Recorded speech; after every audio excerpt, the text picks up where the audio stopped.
રાજકોટ જિલ્લાના ઉપલેટામાં દશાપંથી વાડી ખાતે શનિ રવિ 2 દિવસ ગુજરાતી કિસાન સભા શિબિરનું આયોજન કરવામાં આવ્યું છે। ગુજરાતમાં કપાસ પકવતા ખેડૂતોને MSP 600 રૂપિયાની નીચા ભાવો મળે છે। મનરેગામાં 100 દિવસની રોજગારીને બદલે માત્ર 47 દિવસ કામ આપવામાં આવે છે। ખેત મજૂરીને લઘુત્તમ વેતનથી પણ 104 રૂપિયા મજૂરી ઓછી મળે છે। જીઓ ડ્યુટીથી કપાસ આયાતનું નોટિફિકેશન ખેડૂતોના મોતનું સર્ટિફિકેટ સાબિત થશે, ત્યારે કિસાન સભા ખેડૂતોને C2 પ્લસ 50% ભાવની માંગ કરે છે। આર્થિક બરબાદીથી કર્જામાં ડૂબેલા આપઘાત કરતા ખેડૂતોના પરિવારને 25 લાખ રૂપિયા સહાય આપવામાં આવે કેવું કિસાન સંઘની રાજ્ય સમિતિની મીટિંગમાં ઉપસ્થિત આગેવાનોની હાજરીમાં નિર્ણય કરતા ગ્રામ્ય વિસ્તારોમાં તારીખ 21 થી 23 સપ્ટેમ્બરના રોજ ગ્રામ્ય ખેડૂતોને વડાપ્રધાનને આપવાની ચિઠ્ઠીમાં સહી ઝુંબેશ કરી કેન્દ્ર સરકારના ઝીરો ટેક્સથી આયાત થતા કપાસના નિર્ણયને પાછો ખેંચવા માંગ થશે। ગુજરાત સરકારે ગ્રામ્ય ગેરંટી રોજગાર યોજનાને અમલીકરણમાં સંપૂર્ણ નિષ્ફળ રહી છે। કિસાન સભાના રાષ્ટ્રીય મહામંત્રી વિજુ કૃષ્ણને ટકોર કે ગુજરાતના પશુપાલકોની ભૂમિ છે। પશુપાલકોના દૂધ ઉપર કેન્દ્ર સરકારે અગાઉ GST નાખી સરકારને માનસિકતા દેશના ખેડૂતોએ જોઈ લીધી છે। 11 વર્ષની નરેન્દ્ર મોદી નેતૃત્વની સરકારે કોર્પોરેટ કંપનીઓનો 30% ટેક્સ ઘટાડી 22% કરી દીધું છે। બેંકો પાસે માળવાડ કરાવ્યા છે અને ગુજરાતનું મોડલ એ કોર્પોરેટના નફાઓ માટે મોડલ બની ગયેલું છે। ભોગ ખેડૂતો અને ખેત મજૂરોને કામદારો બની રહ્યા છે। કિસાન સભા મજબૂતીથી માંગ કરે છે કે ઝીરો ડ્યુટીથી વિદેશી અમેરિકન કપાસ, ઘઉં, મકાઈ, સોયાબીન જેવી ખેત પેદાશો દૂર પ્રોડક્ટ લાવવાનો નિર્ણય પાછો ખેંચે। અમેરિકન પ્રેસિડેન્ટ ટ્રમ્પની અસરોમાંથી બહાર આવે। જે સિંહ ગુજરાતી સાથે અર્શી આહિર, ઉપલેટા। મારું નામ ડાયાભાઈ ગજેરા, ગુજરાત કિસાન સભાનો પ્રમુખ છું। ઉપલેટા ખાતે ગુજરાત કિસાન સભાનો તારીખ 6 અને 7 પ્રશિક્ષણ શિબિર યોજાઈ ગયો।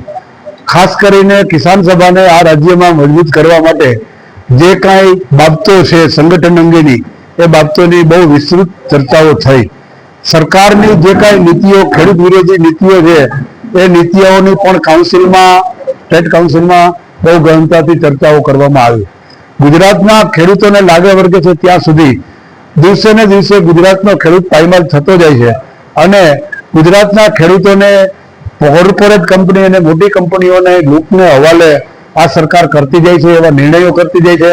ત્યારે ગુજરાતના ખેડૂતોની એક સંગઠિત ભૂમિકા બને, આવનારા દિવસોમાં સંયુક્ત કિસાન મોરચાની ભૂમિકાઓ પણ અમે કરવાના છીએ અને એ અંગેની મિટિંગો કરી અને આ સરકારના ખેડૂત વિરોધી જે કાંઈ નિર્ણયો છે એ નિર્ણયોમાં MSP C2 પ્લસ લેવા માટે, એ સિવાય સ્માર્ટ મીટર યોજના છે પાછી હટાવવા માટે, ખેડૂતોના કર્જા નાબૂદી કરવા માટે અને ખેડૂતોને જે પેન્શન મળવું જોઈએ, એવા મહત્વના મુદ્દાઓ પર આવનારા સમયમાં અમે આંદોલન અને ઝુંબેશની ભૂમિકાઓ કરવાના છીએ। मेरा नाम विजू कृष्णन, अखिल भारतीय किसान सभा का महासचिव हूँ। कल और आज गुजरात में उपलेटा में गुजरात किसान सभा का प्रशिक्षण शिविर और हमारा राज्य काउंसिल का भी बैठक हुआ। देश भर में किसानों का हालत के बारे में, सरकार के किसान विरोधी नीतियों के बारे में विस्तार से यहाँ चर्चा हुआ। हाल ही में अमेरिका के दबाव के चलते जो कपास का वहां से भारत आने का बात है, 11% जो टैरिफ था उसको हटा के शून्य किया है मोदी सरकार। खास करके इन इलाकों में गुजरात के कपास जहां उत्पादन होता है, वहां के किसानों को इसका बहुत बड़ा नुकसान होने वाला है। सिर्फ गुजरात में नहीं, महाराष्ट्र, तेलंगाना, अन्य राज्यों में भी जहां कपास का उत्पादन होता है, वहां गहरा संकट अभी भी है। महाराष्ट्र में, विदर्भ में 700 से ज्यादा किसान, खास करके कपास के किसान खुदकुशी करने में मजबूर हुए, आत्महत्या किए हैं। इस स्थिति में ये जो 11% का जो टैरिफ था उसको हटाना और भी नुकसान हमारे किसान को होगा।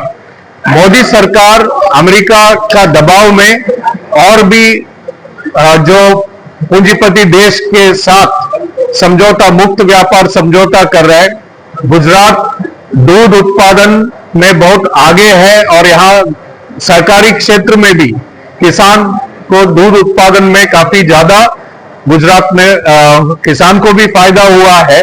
अभी आने वाले दिनों में जो मुक्त व्यापार समझौता है ऑस्ट्रेलिया वगैरह से कम दाम में वहां से दूध यहाँ आने का भी एक संभावना है। अमेरिका भी चाहती है दूध, सोयाबीन, अन्य फल जैसे सेब जैसा फल है, ये सभी निःशुल्क यहाँ आए।